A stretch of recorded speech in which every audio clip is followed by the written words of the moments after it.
first SCP reaction we'll do on this channel. This is a new channel. Well, some of you guys probably come from Martydude VR channel, which is all VR content and other gaming content. But this is going to be just a reaction channel, really, of just SCP. So I've been in the SCP community for years now. So it's been a long time, probably like 5+ years. I've been reading SCPs and watching videos and stuff like that.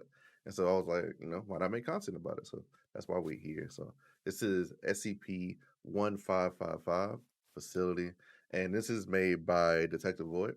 So Detective Void is an animation channel for SCPs. Check them out. Content, great. So check out his content, give him a follow, a sub, Patreon, hit his Patreon, all that stuff. But let's go ahead and start it up. So I'm gonna start the video because I want to watch this because I love these videos. Like his animations are like really good, very high quality, and the rate that he gets them out, he gotta have a team. There's no way he's getting this out by himself, but his team is legit.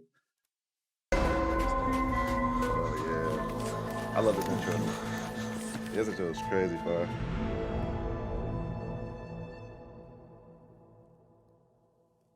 Kyle was far from an ordinary zoologist. His fascination with rodents was on the verge of insanity. He knew absolutely everything about these creatures. And when he was told the news that there was a certain reserve for the protection of Robertson field mice, Kyle was taken aback. Not that this species is really in danger. The fact is that this species doesn't exist at all.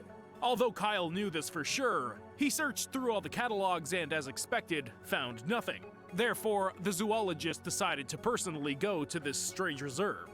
When he was a few kilometers from the reserve, Kyle saw many warning signs. They said that the only natural habitat of the Robertson field mouse is located here.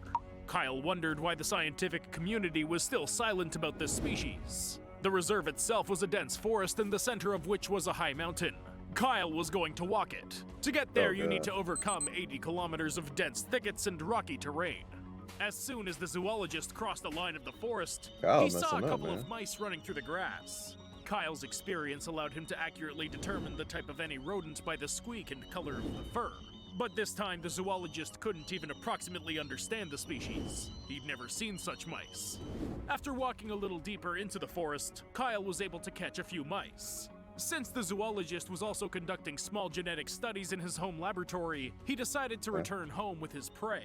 However, after painstaking work with the microscope, Kyle was even more surprised. As it turned out, all the individuals were absolutely identical genetically. No, they weren't twins. It was the same individual duplicated 5 times. This discovery stirred Kyle's interest and forced him to return to the reserve. The zoologist spent several days to get to the mountain. Every night that Kyle spent in the tent, there were more and more Robertson mice in the surrounding area. At some point, Kyle began to think they were falling from the sky. Then the zoologist realized that he was not imagining it. Mice really fall straight from the sky. The closer Kyle got to the mountain, the more often this happened. A few seconds before the fall, the zoologist always heard a loud piercing sound resembling a shot. When the mice began to fall very close to the zoologist, he found that the rodents were coming out of an object resembling a cannonball. Kyle wanted to take such a shell with him and stayed next to it for the night. But by morning, there was nothing left of the find. The shell completely turned into dust. When Kyle reached the mountain itself, he saw the source of the shots. It was a large steel pipe. For half an hour of observations, 2 shots were fired from it. Kyle realized that it was rather unsafe to continue the research further. But finding the entrance to the mountain, the scientist did not hesitate to go inside.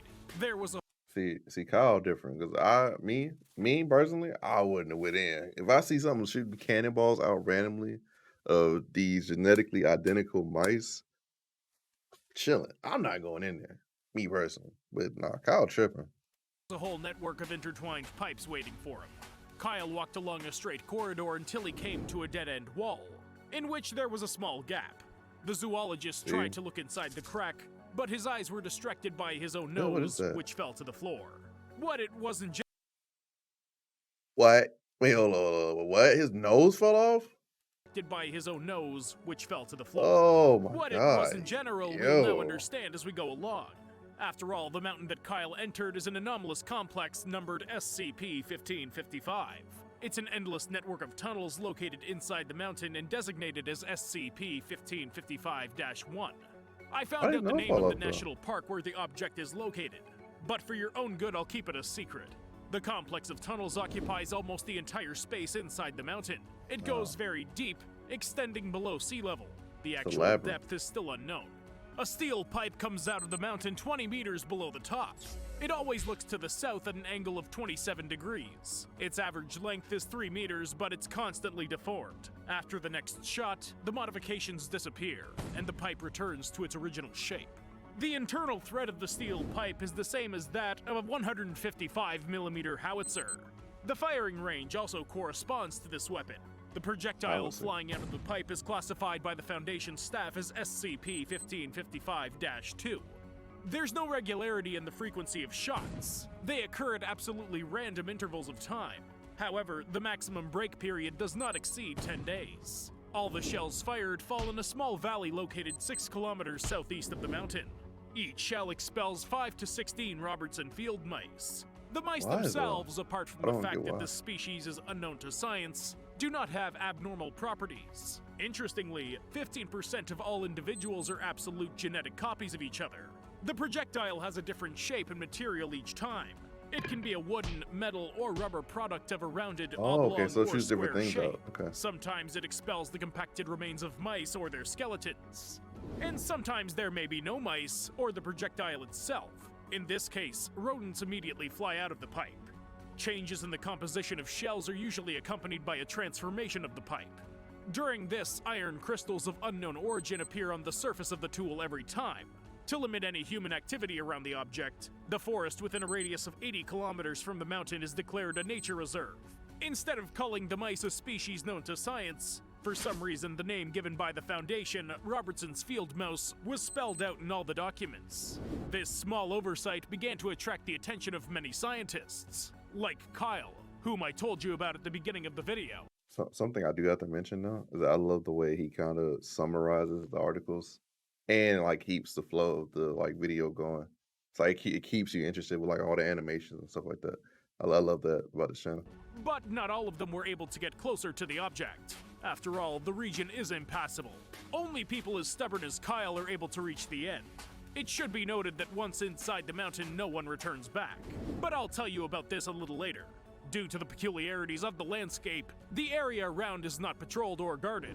There's only one single road that makes it relatively easy to get to the mountain, but it has a security post disguised as a research station. Security usually distracts random guests and also conducts explanatory work regarding shots. Often, employees write off everything on supersonic planes and thunderclaps. The disinformation department of the Foundation regularly supplies new excuses for them. Meanwhile, Task Force Gamma 29, or Old Men of the Mountain, conducts a daily study of the mountain's surface. Only robots and Class D employees are allowed inside the facility. This decision was made after the tragic death of the Epsilon 12 Task Force. The fighters went inside in the hope of finding the missing agent, Harris. At the cost of their lives, they were able to get photos of the internal structure of the object. The first thing that the participants of the task force noted was a huge tangle of pipes. They were everywhere, as were Robertson's mice running out of all the holes. Most of the pipes had valves with inscriptions indicating the internal contents. The walls of underground tunnels were constantly changing their chemical composition. They could transform from concrete to metal in a second. Some of the pipes emitted a sufficiently strong background radiation, which would have most likely killed everyone if they'd been able to leave the complex alive. However, the causes of death of 4 fighters were completely different. Beta Fighter was killed due to exposed wires coming from the pipe. The high voltage incinerated her protective suit, and then the agent herself. Gamma suffered from depressurization, and the icy air froze the fighter from the inside. When a fire opened from many barrels in one of the halls, Alpha was fatally injured. As a result, Delta was left alone. He reached a dead end and had no choice but to commit suicide. Oh, can you imagine being stuck in there alone after everybody just died like that? Yikes. Oh, man, that's sad. Yikes. This little animation is sad too, Jesus. The person from the base, who spoke to the soldiers on the radio, did not inform them until the very end that they had no chance to get out. The task force descended on a 1,400-meter-long cable. However, shortly after the death of Delta, about 12 kilometers of cable was selected back.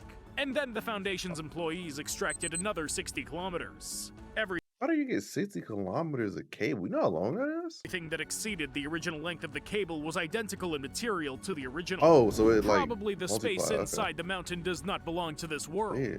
Most likely, this is an extra-dimensional dimension or another pocket universe. Objects from the Wow. outside world are supplemented and increased in size here.